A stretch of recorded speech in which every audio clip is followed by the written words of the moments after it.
একটা অজুহাত দেওয়া যাবে রাতের বেলা, ওই যুবক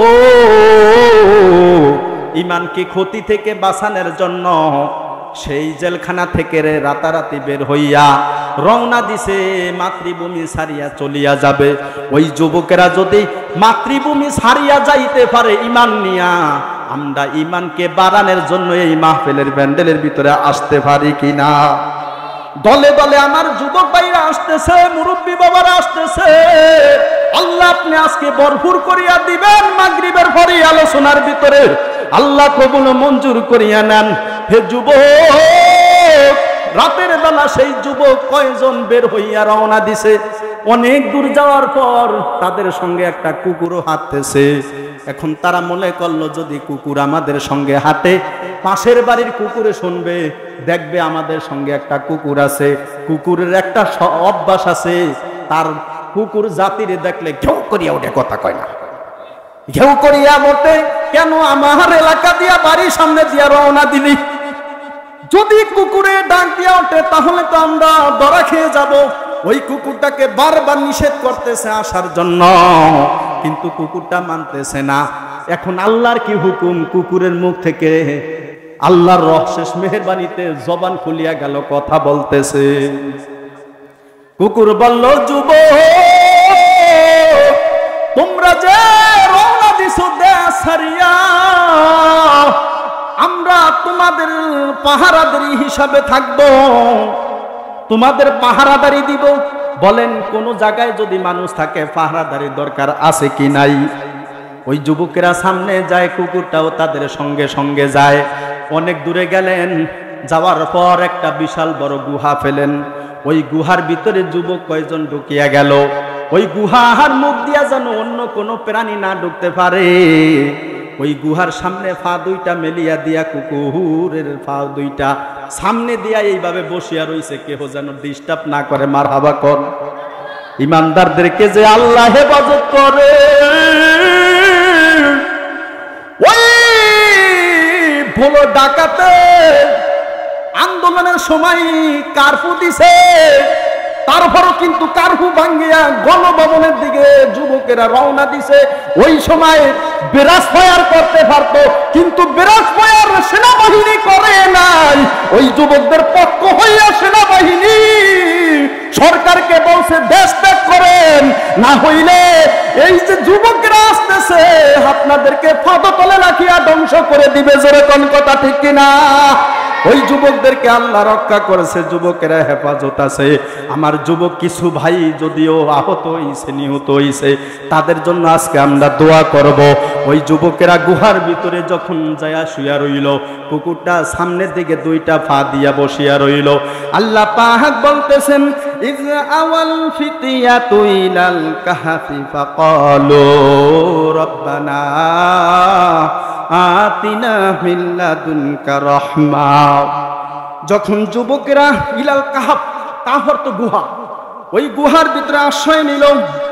আশ্রয় নেওয়ার পর যুবকেরা শুধু সেখানে আশ্রয় নিয়ে ঘুমায়া পড়ে নাই, আল্লাহর কাছে বলল ফাকালু রব্বানা, তারা বললেন রব আমাদের প্রভু, আতিনা মিন লাদুনকা রাহমা, আপনার পক্ষ থেকে আমাদেরকে রহমত দান করেন, আপনার পক্ষ থেকে আমাদেরকে রহমত দান করেন, আপনার পক্ষ থেকে আমাদেরকে দয়া মায়া দান করিয়া দেন।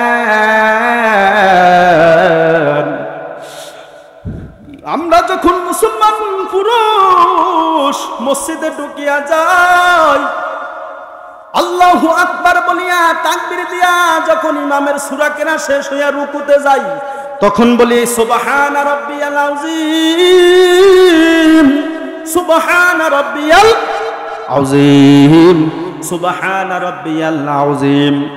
যখন আমরা রুকু থেকে সোজা হইয়া দাঁড়াই, তখন বলি সামি আল্লাহু লিমান হামিদা, রব্বানা লাকাল হামদ।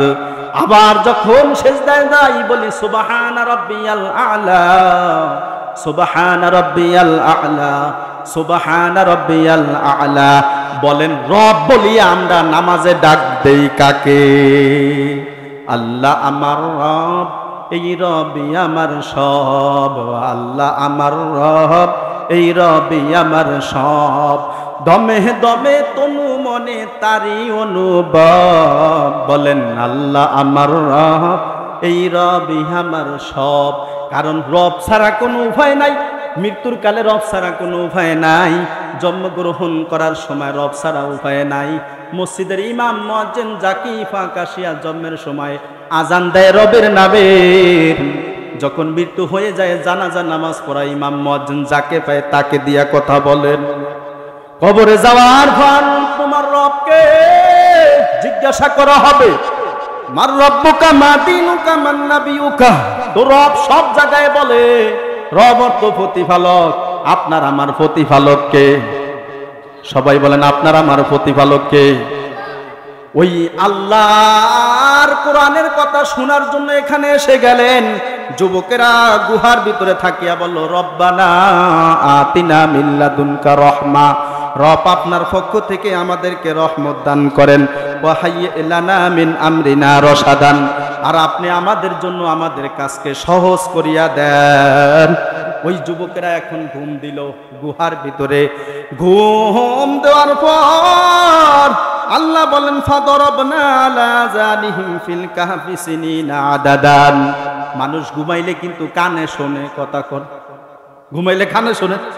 প্রথম অবস্থায় ঘুমার পর কিন্তু কানে আওয়াজ যায়, তারপর আস্তে আস্তে ঘুম যখন বাড়ি হইয়া যায় তখন মানুষের ভিতরে এমন অবস্থা হয় কানের ভিতরে কিন্তু আওয়াজ যায় না। ফাদরাবনা আলা জানিহিম ফিল কাহফি, আল্লাহ বলেন আমি মেরে দিলাম, আমি তাদের কানের উপরে ফিল কাহাফি গর্তের ভিতরে গুহার ভিতরে সিনিনা আদাদান কয়েক বছর ঘুম অবস্থায় গভীর ঘুমে আমি নিমজ্জিত করে দিলাম। সুবহানাল্লাহ। গভীর ঘুম যখন দিয়ে দেয় তখন কানে কিন্তু শুনে না। গভীর ঘুম হইলে আপনার পাশে হইচই হয় কিন্তু আপনি কানে শুনেন, কিন্তু ঘুম কম থাকলে বারবার কানে আওয়াজ যায়, এ ডিস্টার্ব করস, কথা কন।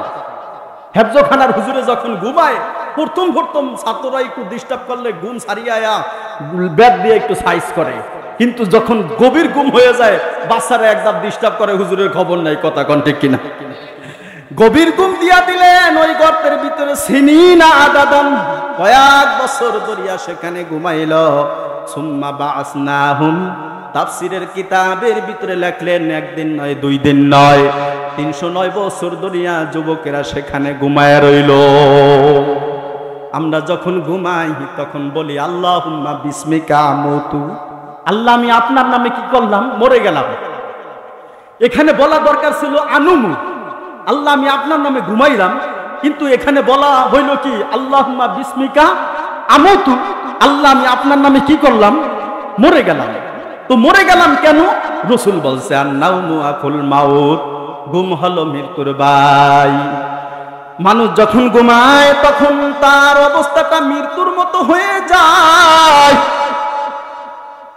শাশুড়ি আসলো বেড়াইতে, জামাইর বাড়ি, শাশুড়ি বেড়াইতে আসছে, ওই দিক দিয়া মহিলা কিন্তু শাশুড়িকে তেমন আনফোসে না, ভালো জানে না, নিজের মাকে খুব মহব্বত করে। ওই শাশুড়ি